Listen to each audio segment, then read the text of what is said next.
Ready? Okay. Hi everyone, thank you for joining us today. My name is Daniel Cardenas. I am head of the Human Resources Department at our company. These are my fellow colleagues. My name is Daniela Sanabria. I am the manager at the Internal Affairs Department, and I primarily handle the behavior etiquette at the workplace and at business functions. Hi everybody, I'm Clarissa Jones and I'm a Human Resources Specialist.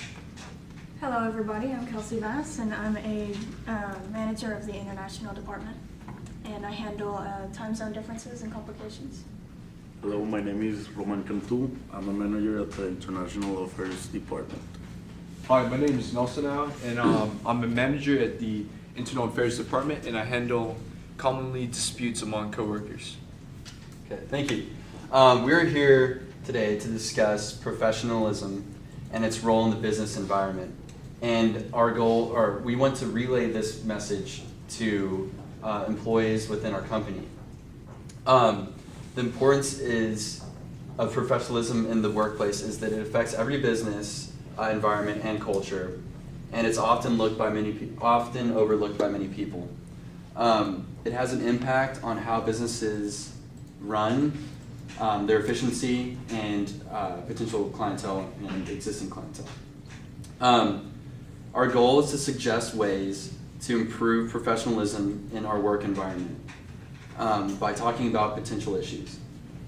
Some of the topics that we are going to cover today include behavior at social gatherings, interpersonal relationships, different cultures within the business environment, handling disagreements between colleagues, and international time zone differences. The ground rules are that everyone gets equal time and say with their question. There will be no interrupting. At the end of each question, you're allowed to raise your hand, in which you will be called upon for additional comments.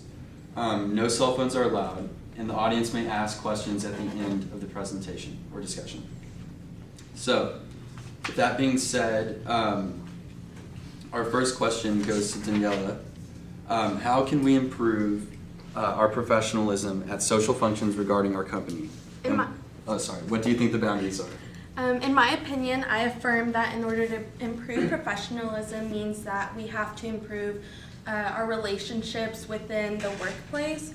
How we can do that is by emphasizing that we need to develop a positive environment by creating positive relationships.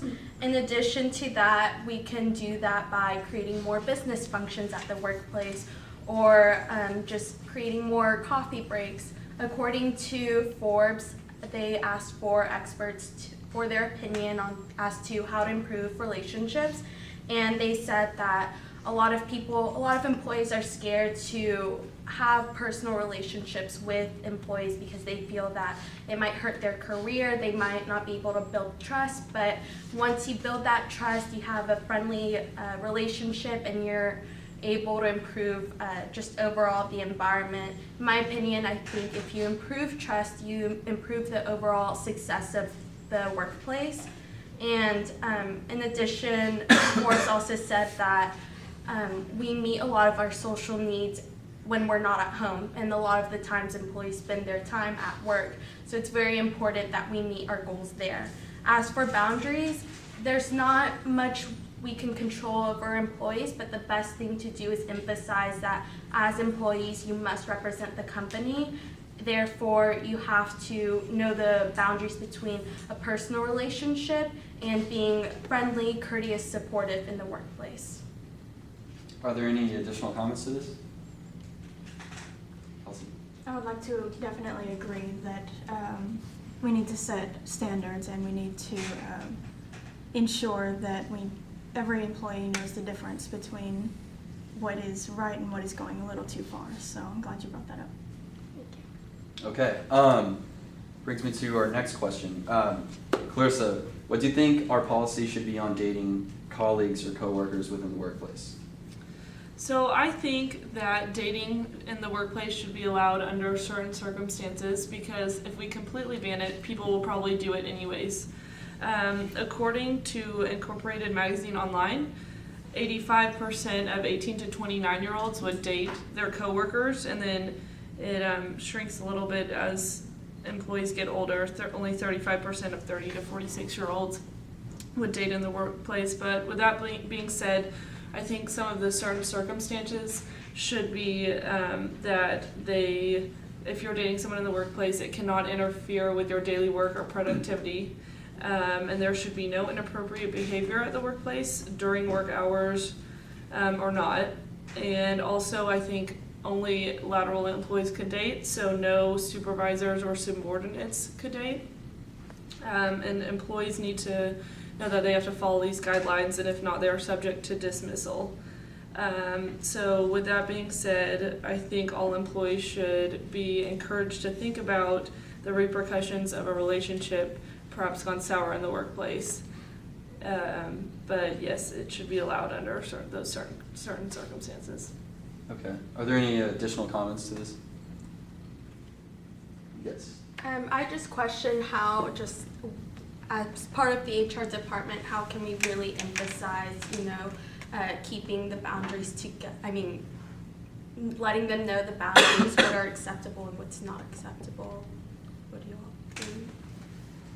Well, we could have love contracts, which are you sign a document saying that you are romantically involved with this person, so it's known and so it's regulated. So if you don't think that would be a good idea, if that would be a more clear way to enforce it. Right. I just want to ask you, how is work affected by dating in the workplace, like the efficiency of our employees? Well, perhaps if you get distracted by spending too much time with your significant other, or sending messages, or coming to work late, or just not having your work or your mind fully focused on your work, and having that person be a distraction to you. Okay, on to our next question. Kelsey, how should international business be conducted in terms of time zones? Well, I believe that on our part, we should definitely consider their time zones and the time differences regarding international affairs. And definitely brought up by Global Edge, they mentioned that both parties need to be involved and both parties need to be willing to compromise. So if times don't exactly line up during business hours, they should go to certain sources or try to figure out a decent time to conduct business, such as conference calls, where one party doesn't have to get up at 2 a.m. Or the other party doesn't have to stay up until midnight. So. Okay. Do you have anything to remedy that, to help? Well, there are many sites online, such as timeanddate.com. You can easily go to this website, go to time zones, and type in your location, type in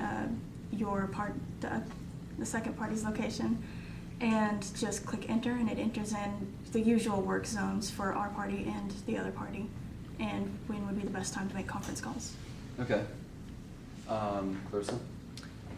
If perhaps one party ends up having to wake up in the middle of the night, or they find that it's not even the amount of awkward times that they have to make these conference calls, what do you think how they could communicate with the other party that they'd like to?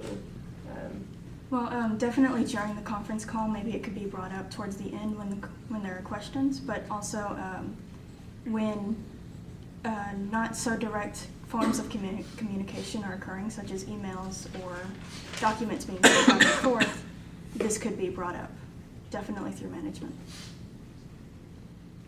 Okay, on to the next question. Roman, how does professionalism translate to different cultures within the business community?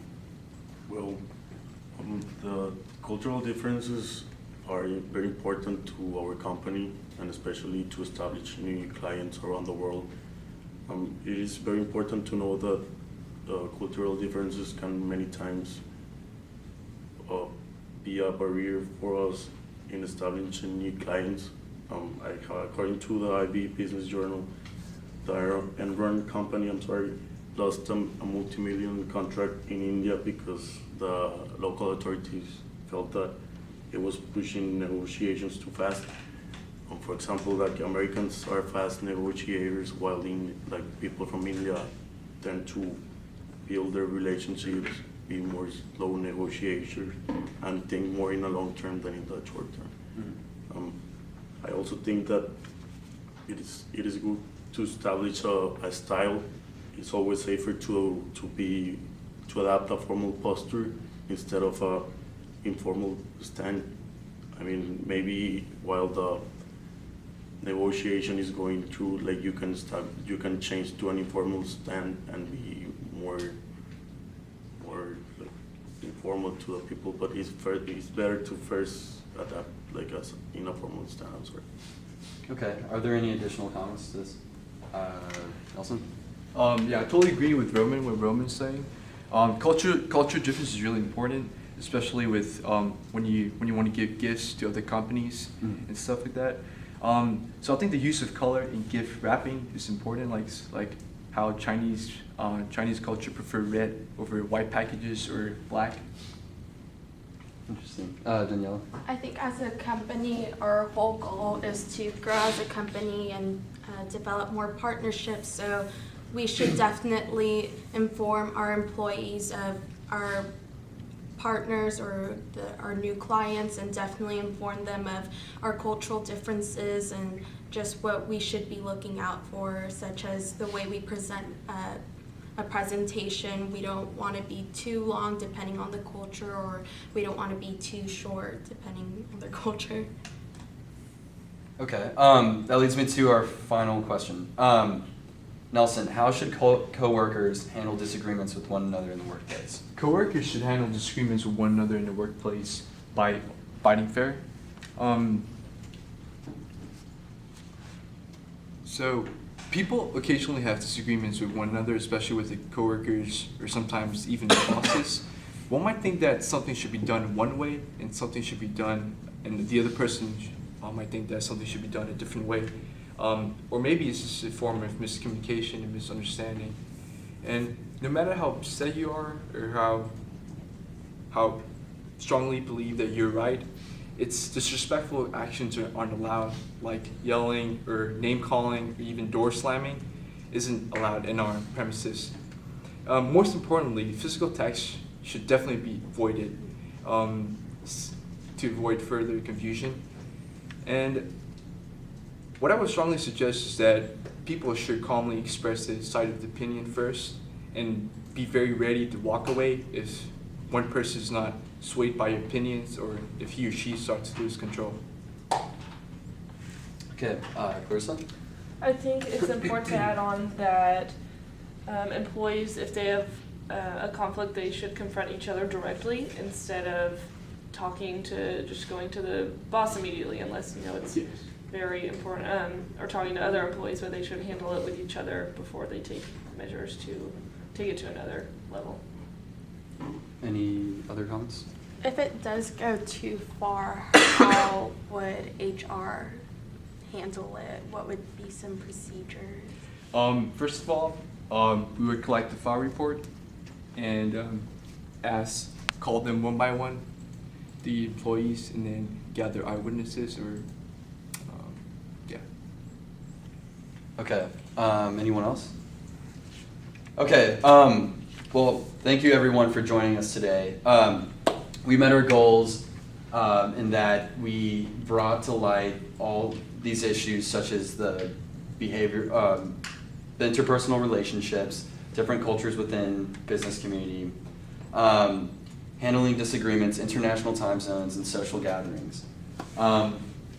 We brought up the issues within each one of these topics and addressed them and thought of different solutions to enact and to distribute to our employees. That being said, are there any questions from the audience?